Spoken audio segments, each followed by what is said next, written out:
the number one responsibility of an entrepreneur, well, there's two number one responsibilities. The first is to acquire clients, but the other first is to create value. And this really is the underlying philosophy. It's to create value for customers, create value ideally for your employees, create value for your business, obviously create value for yourself. So the question is, how does one do that? And there's really three ways that you create value. And the first is through leadership, and you do that by providing direction and clarity.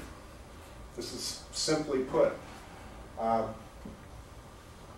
There's any example of basically where you can, well, let's take a client where you're in the sales process, let's say. How do you create value for the client in that process? Well, basically, you show them a clear path of how to do their project successfully. You lead them through it coherently in a clear manner, and actually you're demonstrating then that you actually can successfully direct them through the future. And that's what people want. They want to be led and directed through the future. Your employees want to know what's coming up next. Your clients, your customers, your prospects, big time.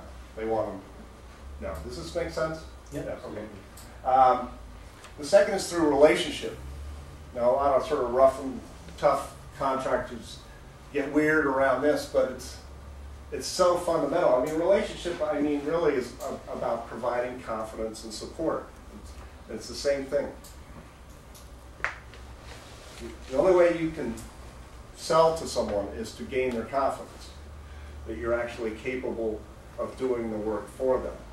The way to get employees to perform more is to increase their confidence in their own abilities, in you, etc. So it's basically, if you just kind of use this as an overlaying model as you're approaching something. So how do I provide more direction?